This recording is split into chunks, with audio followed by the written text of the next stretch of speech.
थक गए होंगे भैया, तनिक यहीं विश्राम कर लीजिए। मैं नहीं लक्ष्मण, जब एक नेत्र रो रही हो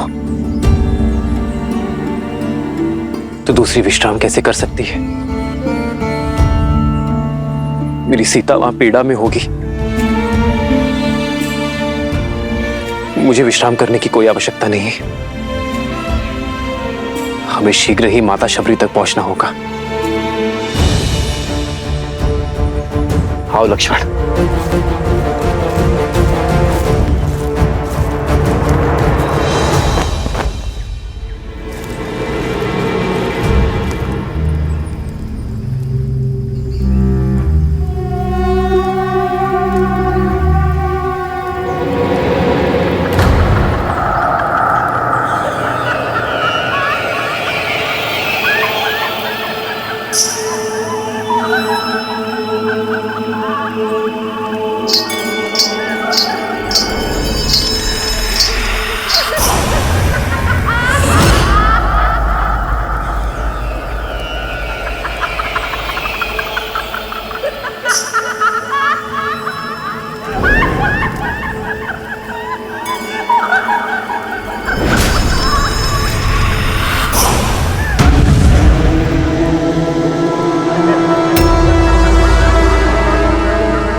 मौन क्यों हो विभीषण?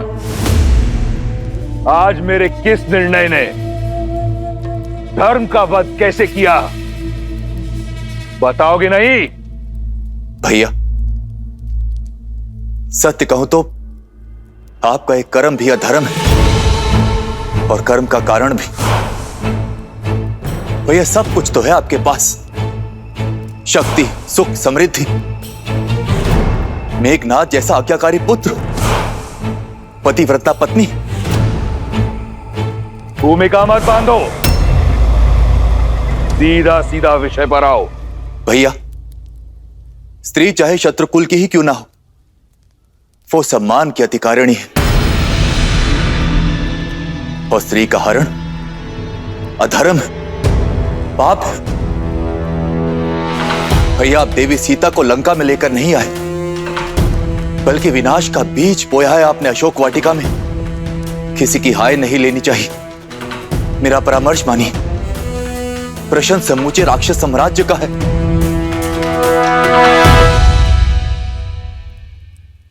श्री राम को उनकी सीता लौटा दीजिए भैया।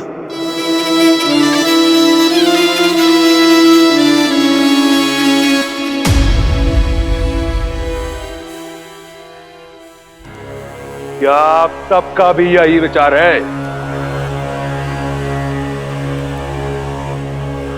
दया आती है मुझे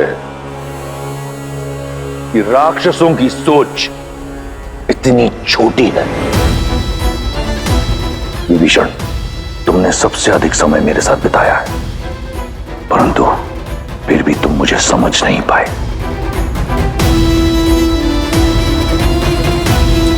इस सभा में उपस्थित हर राक्षस मेरी दूरदर्शिता से कोसों दूर है। धर्म अधर्म के द्वंद्व में ये भी भूल गए कि रावण जो करता है एक उद्देश्य से करता है, और उद्देश्य है वयम राक्षसम, राक्षसों को सर्वश्रेष्ठ बनाना। सीता कोई साधारण स्त्री नहीं, राजा जनक की पुत्री है, एक मनुष्य है। 14 लोकों पर हमारा आधिपत्य है। देवता, असुर, राक्षस, यक्ष गंधर्व, किन्नर, पशु, पक्षी, नाग, कीट, भूत, पिशाच, वेताल, सब पर हमारा आधिपत्य है। केवल मनुष्य ही हैं जिन पर हम अपना आधिपत्य स्थापित नहीं कर पाए।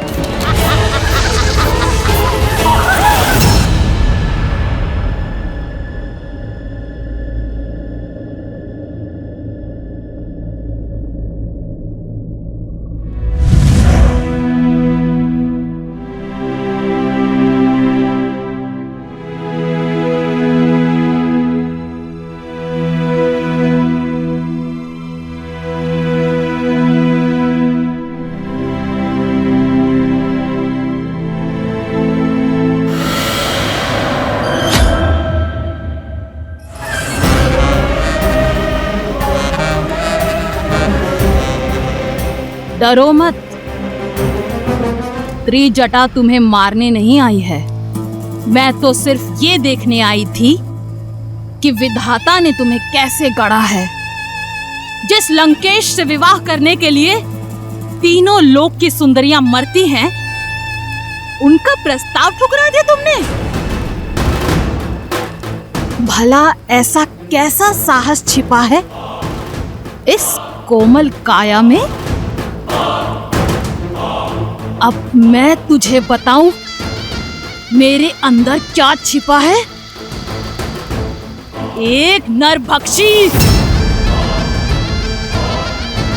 प्रार्थना करना कि लंकेश्वर तुम्हें स्वीकार कर ले, अन्यथा मैं तुम्हें अपना आहार बनाऊंगी। श्री राम, श्री राम। जिसका मंदिर अगर उसी देवता को पुकारा जाए तो इच्छा पूर्ण होती है, मूर्ख।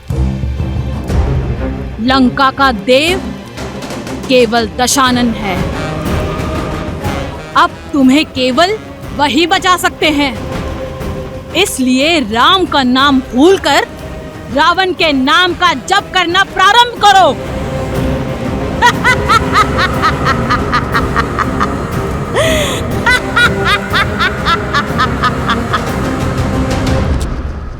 अगली बार मेरे धर्म पर प्रश्न उठाने से पूर्व जान लेना कि मेरा उद्देश्य क्या है, अन्यथा मैं भूल जाऊंगा कि तुम मेरे भाई हो। एक बात आपको भी स्मरण रखनी चाहिए दशानन, कि वो एक पतिव्रता नारी है। उसके श्राप की शक्ति पूरे असुर साम्राज्य को लील सकती है। उस पर वो उस जाति से है जिससे आपको अभेदान नहीं है। इसलिए कुछ भी करने से पूर्व आप सोचिएगा अवश्य। सोच भी रहा हूं और देख भी रहा हूं कि पराई स्त्री की बहुत चिंता है तुम्हें। क्या मेरी बहन एक स्त्री नहीं? जब उसका अपमान राम ने किया तब उसने क्यों नहीं सोचा कि वो भी लील सकता है? क्यों नहीं कोसा तुमने उस राम और लक्ष्मण को जब उन दोनों ने मेरी बहन के अंग भंग किए? मेरे अजय भाई खर और दूषण और मेरे इतने सारे रिश्तेदारों का संहार किया। क्यों मौन थी तुम? उस राम ने रावण की बहन पर नहीं, राक्षसों की आन पर प्रहार किया है और उसका दंड उन्हें भोगना होगा। ये घटना संपूर्ण संसार के लिए एक सीख होगी कि रावण के अभिमान और लंका के मान पर यदि प्रहार हुआ तो उसका प्रतिशोध होगा।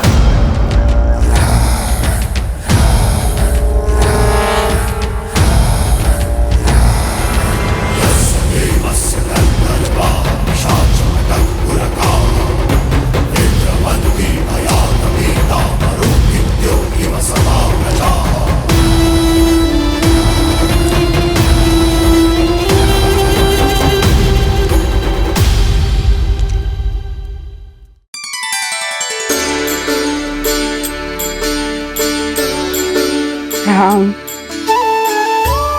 राम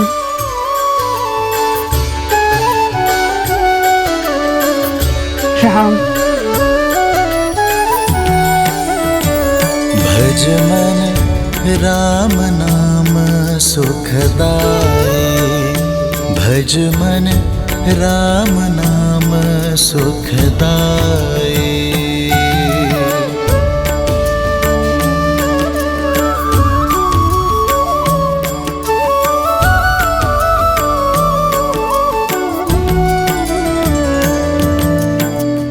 जी दर्शन से तर जाए नैया, तीही सूरत मन भाई। वही रघुवर की बन के मैया, चख चख बेर खबाई, चख चख बेर खबाई। भजु मन राम नाम सुखदाई, भजु मन राम नाम सुखदाई। राम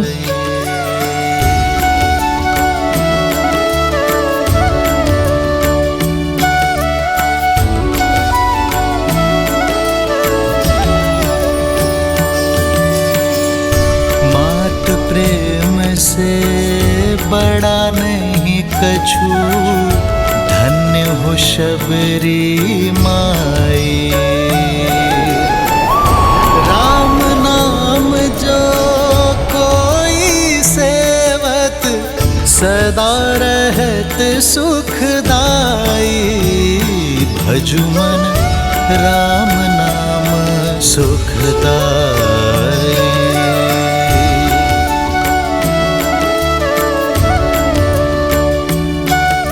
राम राम आएंगे।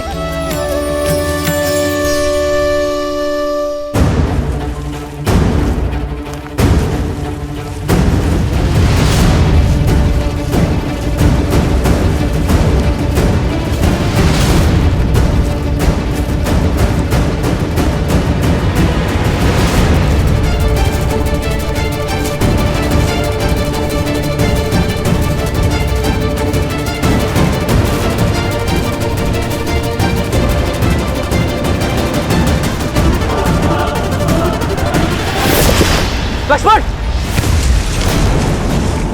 लक्ष्मण,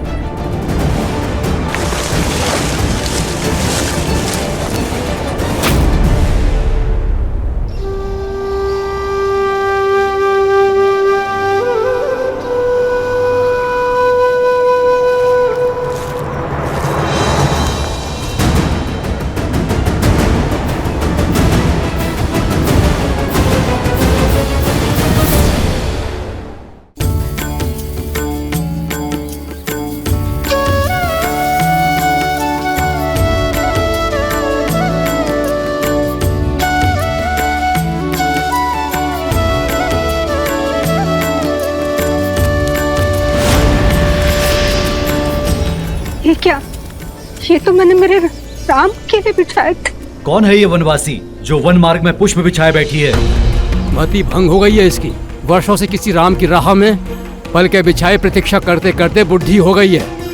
प्रतिदिन आंगन सजाती है, पुष्प बिछाती रहती है और बुद बुदाती रहती है किसी राम का नाम।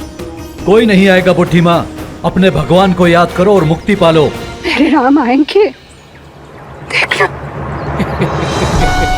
राम, मेरे राम आएंगे।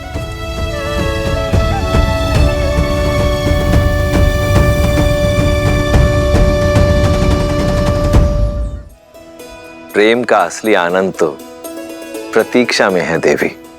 देखिए ना, देवी शबरी कैसे श्री राम के लिए प्रतीक्षारत है। सत्य तो यह है कि ये इस श्री राम गाथा का अत्यंत महत्वपूर्ण पल है। परंतु महादेव, श्री राम से तो कितने ही प्रेम करते हैं, फिर शबरी उनकी यात्रा में इतनी महत्वपूर्ण क्यों? जीवन में हमें दो ही प्रकार के व्यक्ति मिलते हैं। एक वो जो जीवन यात्रा में मिलते हैं, दूसरे वो जो हमारी जीवन यात्रा को दिशा देते हैं। देवी शबरी उसी श्रेणी में आती हैं जहां एक और श्री राम का जीवन शौर्य, प्रतीक्षा और विश्वास की जीत की यात्रा है, तो वहीं दूसरी ओर देवी शबरी उसी यात्रा का प्रतीक है जो अपने धैर्य, भक्ति और समर्पण के कारण एक ऐसा पुष्प बन चुकी हैं जो अनंत काल तक श्री राम गाथा को महकाती रहेंगी।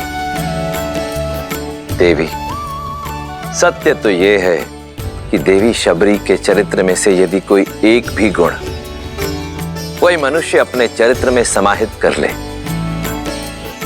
तो उसका जीवन धन्य हो जाएगा। अद्भुत। जिस शबरी के गुण गाते स्वयं महादेव नहीं थक रहे हैं, उस शबरी का परिचय मुझे भी दीजिए। अवश्य देवी। भीलों के कुनबे के एक मुखिया लखुता भील की इकलौती पुत्री थी शबरी। भोली, पवित्र, जो भौतिक नहीं मन के सुख चाहती थी। माता पिता ने छोटी आयु में ही शबरी का विवाह निश्चित कर दिया, परंतु शबरी, भक्ति और वैराग्य में लीन शबरी विवाह के बंधन में बंधना स्वीकार नहीं कर पाई। अपने घर परिवार को सदा के लिए छोड़ शबरी पंपा सरोवर के तट पर आ पहुंची।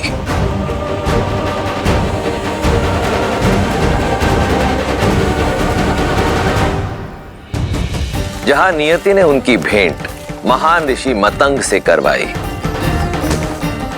शबरी उनका मार्गदर्शन चाहती थी। मतंग के शिष्य और सहयोगियों ने शबरी के कुल के कारण उसका विरोध किया, पर मतंग ऋषि ने उसके मन की पवित्रता को भांपा और शबरी को अपनी शिष्या स्वीकार किया।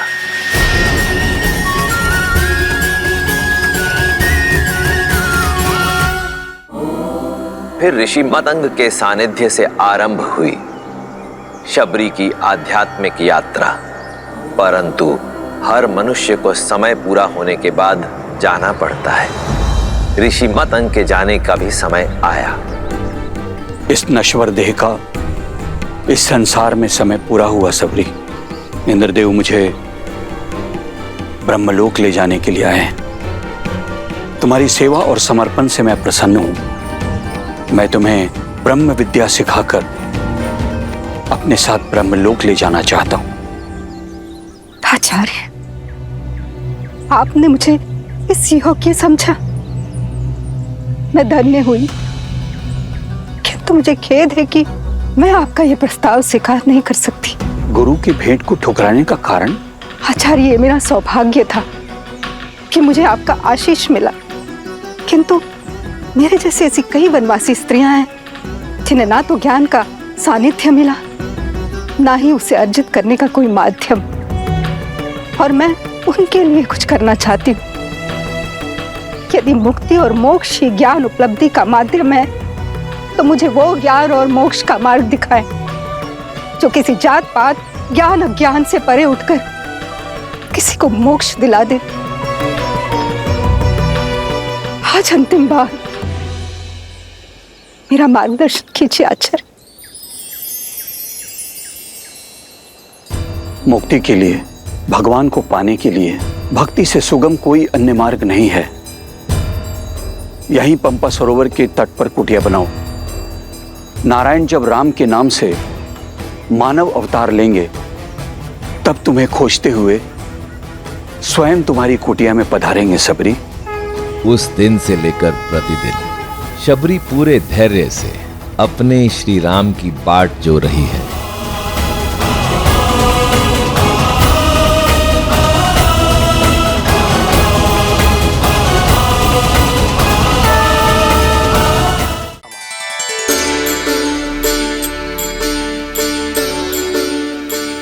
शबरी पूरे धैर्य से अपने श्री राम की बाट जो रही है।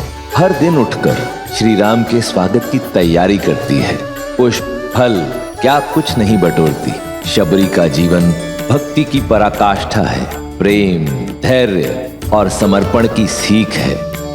मन राम नाम सुखदाई।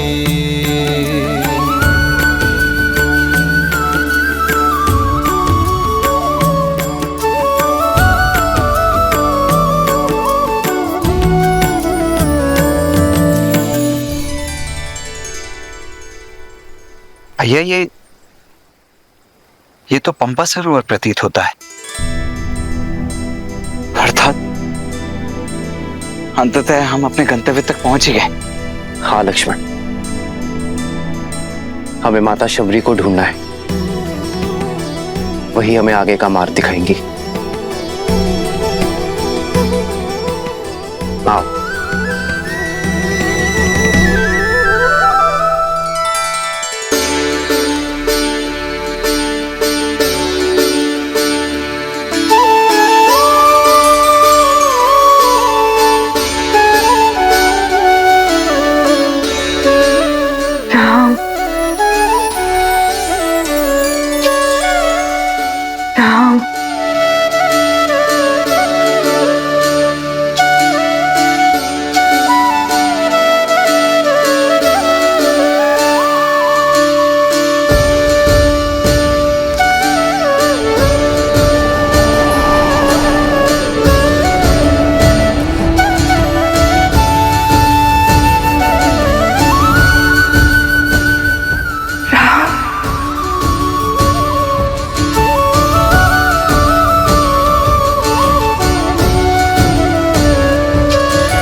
श्री रामचंद्र कृपालु भजु मन हरण भव भय दारुणम। नव कंज लोचन कंज मुख कर कंज पद कंजारुणम। भगवान के अवतार का केवल नहीं गुणगान है, कैसे नारायण बने नर इसका पावन ज्ञान है। श्री राम श्री राम श्री राम श्री राम। आज ऋषि मतंग की वाणी सत्य हो गई। मैं जानती थी आप अवश्य आएंगे मेरे जीवन का उद्धार करने के। नहीं माता,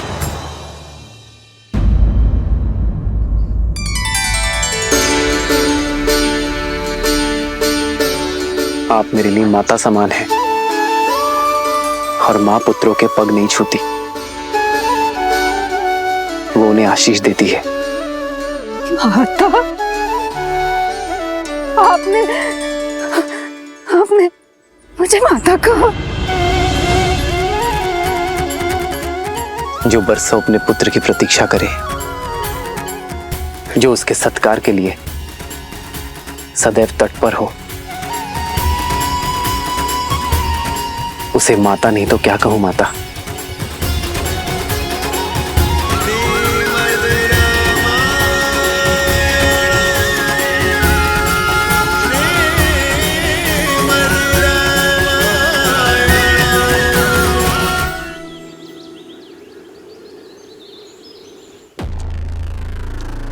सर्वश्रेष्ठ श्रृंगार चाहिए मुझे, शीघ्र अतिशीघ्र।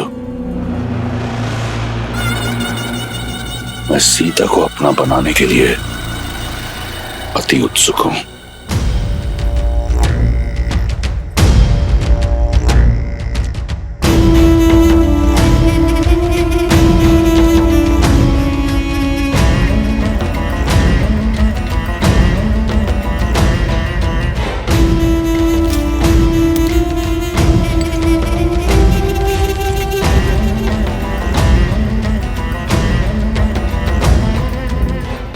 ये श्रेष्ठ पोशाक है लंकेश, आपके जीवन के सबसे श्रेष्ठ पल के लिए।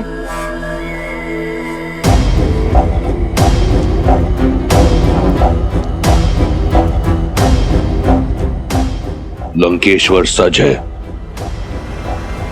अपनी बहन के प्रतिकार और अपनी परीक्षा के पुरस्कार दोनों के लिए।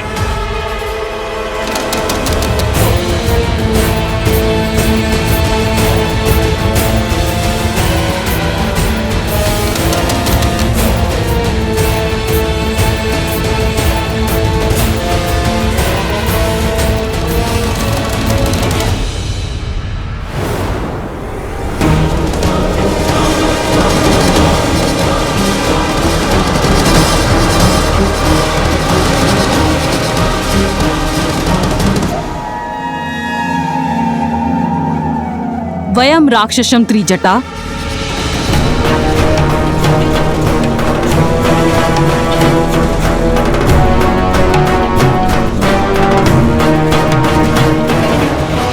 ऐसे होगी राक्षस जाति की रक्षा? मुझे तुम्हारा अभिवादन नहीं चाहिए, मुझे सीता की स्वीकृति चाहिए। मंडप सजा हुआ है, ये अभी तक सज्ज क्यों नहीं हुई है? मैंने बहुत प्रयास किया।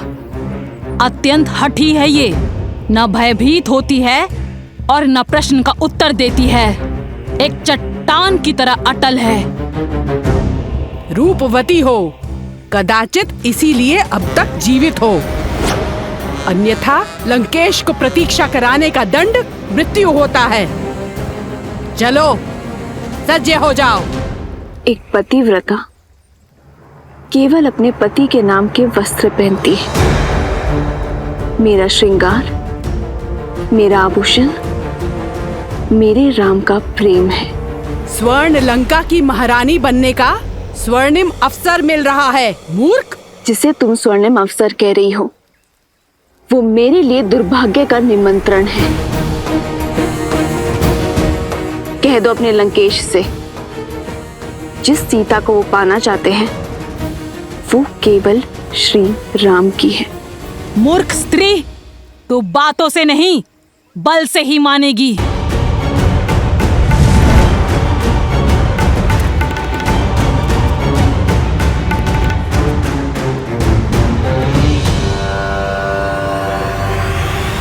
मैं नहीं जाऊंगी, मैं केवल श्री राम की हूँ। अनर्थ मत करो। दया लंकापति नहीं करेंगे। यदि विलंब हुआ तो प्रतीक्षा उन्हें क्रोध दिलाती है। शीघ्र सज्ज हो जाओ। देखो, मंडप तो तुम्हें ले जाना ही है, स्वेच्छा से चलो तो पीड़ा कम होगी, अन्यथा राक्षसों को घसीटने का अभ्यास बहुत है।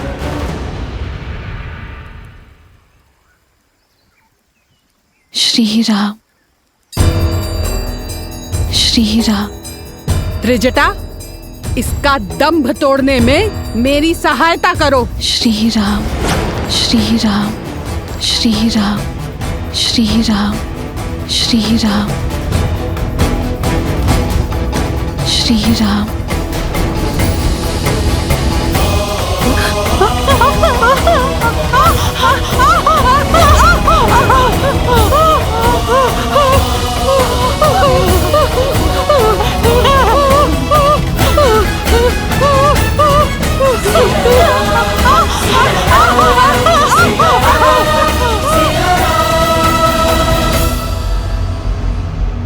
महाराज, बलपूर्वक उसे घसीट के लाने का प्रयास कर रहे थे हम। उसके स्पर्श मात्र से ही हमारे हाथ। एक क्षण।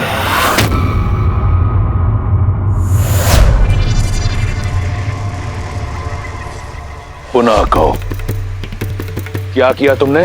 हम बलपूर्वक उसे घसीट के लाने का प्रयास। कौन? कौन?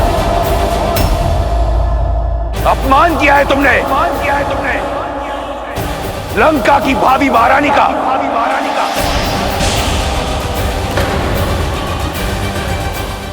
स्मरण रहे, मेरा विवाह होना है उससे।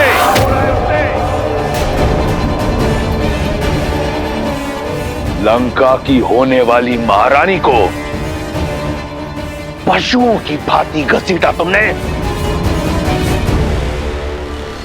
अगर ये भूल दोबारा हुई तो जीवित जला दूंगा। मैं स्वयं जाऊंगा उसे लेने।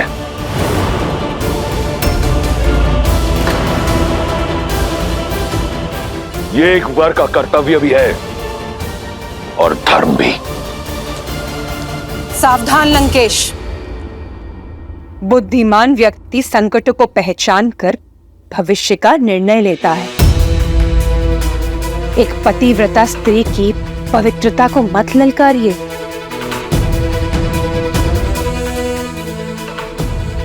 अभी तो केवल एक जटा और त्रिजटा के हाथ जले हैं। कहीं ऐसा ना हो सीता की कोमल काया से निकलने वाली पवित्रता की कठोर अग्नि संपूर्ण लंका को भस्मी कर दे।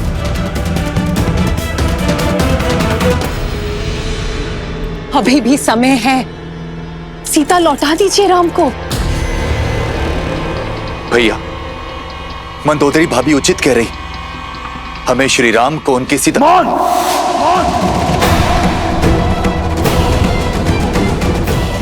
परामर्श नहीं मांगा मैंने। अपना भविष्य स्वयं इन्हीं हाथों से लिखा है मैंने। प्रहार से, प्रयास से। आज शनि मेरा दास है। लंका का काल कोठरी में बंद है।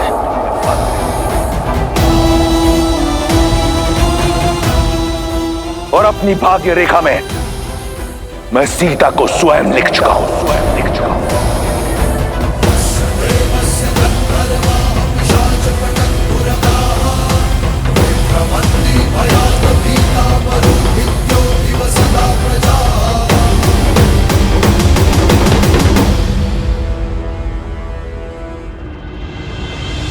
खड़े क्यों गए?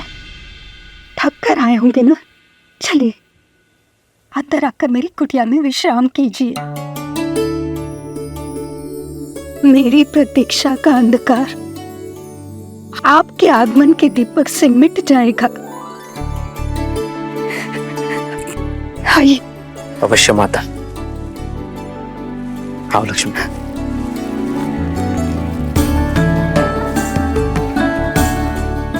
आइए।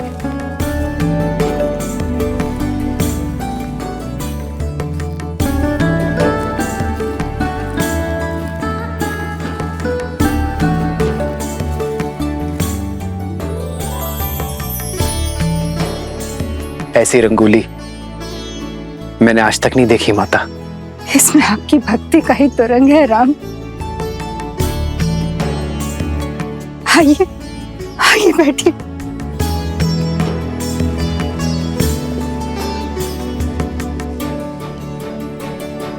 वर्षों से आपके आगमन की प्रतीक्षा करती रही। यदि सत्कार में कोई त्रुटि हो जाए तो मुझे क्षमा करें राम। माँ की ममता हर कमी पूरी कर देती है। आपको क्षमा मांगने की कोई आवश्यकता नहीं है।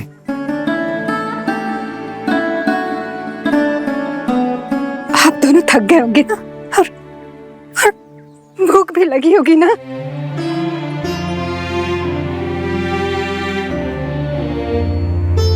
हाँ माता, भूख तो बहुत लगी है। कुछ खिलाइए ना। मैं अभी लाई राम, अभी लाई।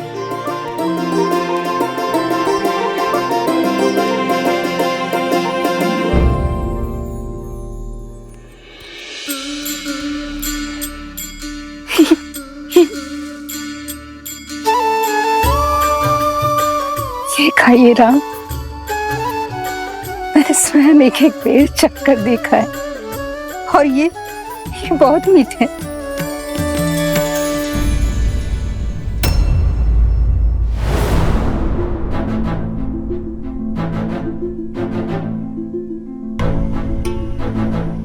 अतिथि को झूठे भेर खिलाएंगी आप?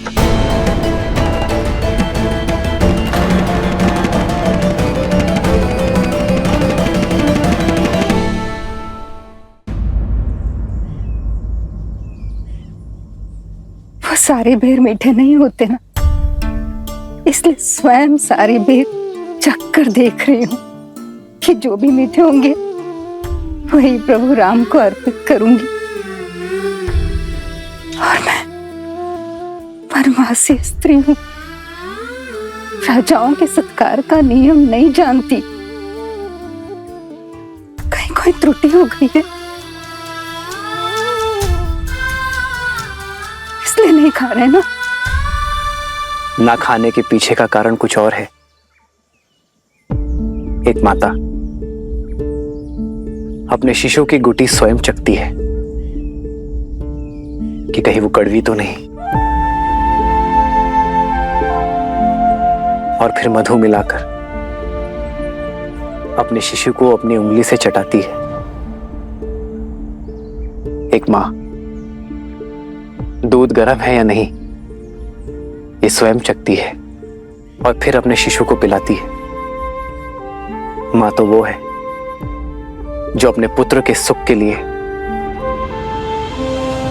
विष को भी चख ले। जो व्यंजन माता बनाए पुत्र को उसे मां के हाथों से खाने में ही आनंद आता है। आपके हाथों से बेर और मीठे लगेंगे माता। मेरे हाथ से खाओगे राम? मेरे हाथ से? क्यों नहीं माता, आज आपको देखकर बरसों बाद ऐसा लगा जैसे मेरी तीनों माताएं मिल गई मुझे। माता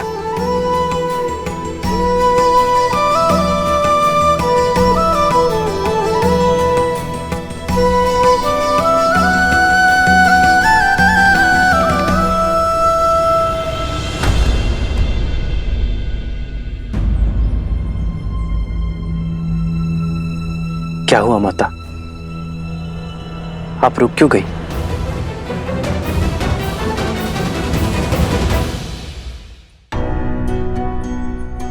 मैं एक साधारण सी वनवासी स्त्री हूँ और आप अयोध्या के राजकुमार। मैं आपको ये बेर कैसे खिला सकती हूँ?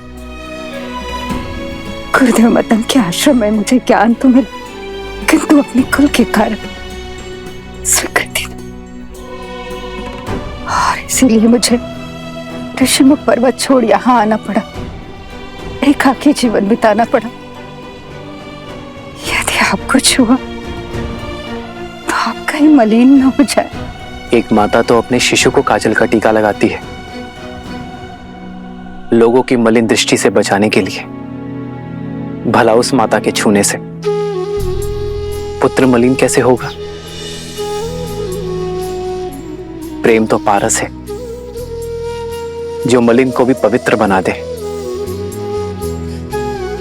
फिर यह महत्वपूर्ण नहीं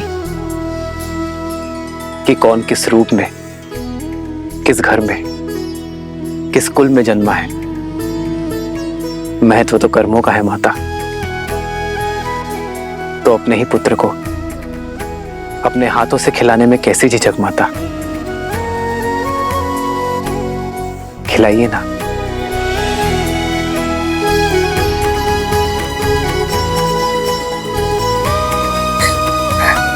ये खाओ राम, ये बहुत मीठा है, ये खाओ। हाँ?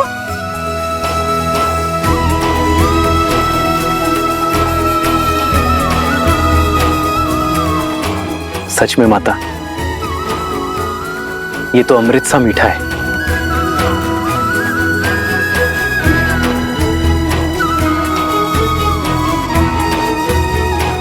लो लक्ष्मण,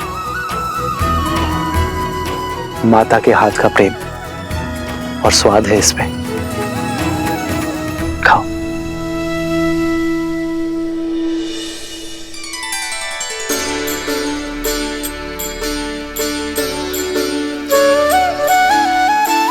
वही रघुवर की बन के मैया, वही रघुवर की बन के मैया, चख चख बेर खबाई,